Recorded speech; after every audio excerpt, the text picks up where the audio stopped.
રમે રામ ડાયરા ને રામ રામ. કેમ છે ડાયરો? મોજમાં?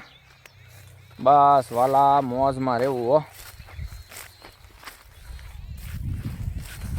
તો હવે ઘણા દી થઈ ગયા વરસાદ ગયો એને અમારા અહીંયા.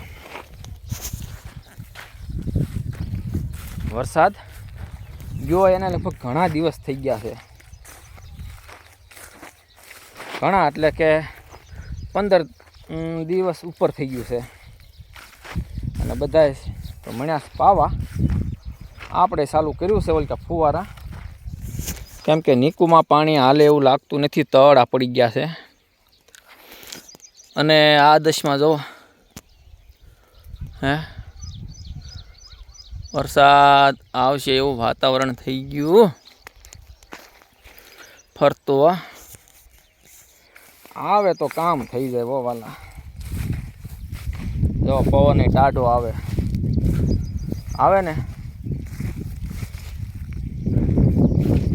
કેમ કે સિંગને ફૂયા બે એટલે જરૂર પડે. અને આ સિંગમાં અમે ડોડા સોંપી, કોઈ દે નહીં પણ ઓન ડોડા સોંપ્યા છે ઓન સિંગમાં.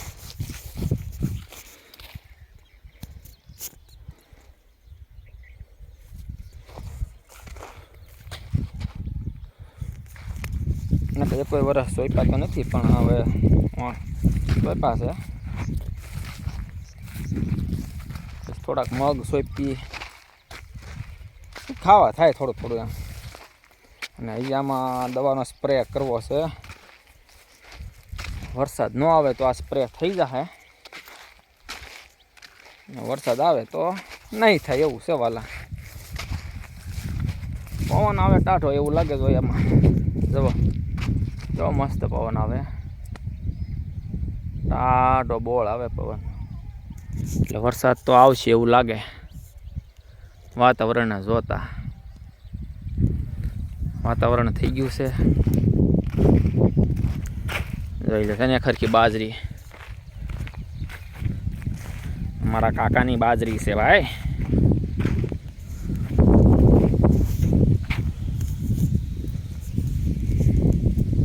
પાયોનેર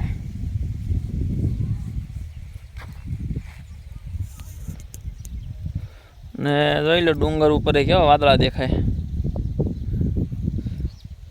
આ પવન છે કે બની લાગે જવો તો.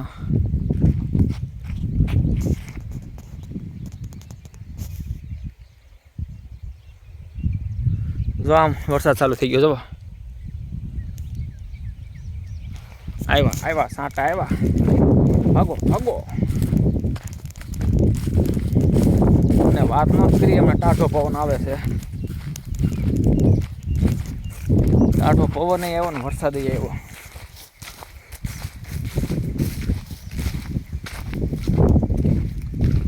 જો આમ હું તમને કહેતો ને આમ ચાલુ છે. એમ જો ટાણા બાજુ હારામ હારો વરહે છે ને વરાય મૂકી દીધા. જો કોક સાંટાઈ આવે છે. હે મારા નાથ ભલે વરહે વરસાદ હારી પૈઠ. નીકું ધોવાઈ જાય, સિંગું બેસી જાય, કુયા બેસે એટલે કેમ.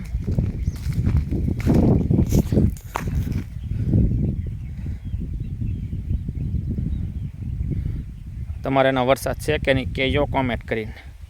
ભૂલતા નહીં. જો સાંટા ચાલુ થઈ ગયા છે અમારે અહીંયા.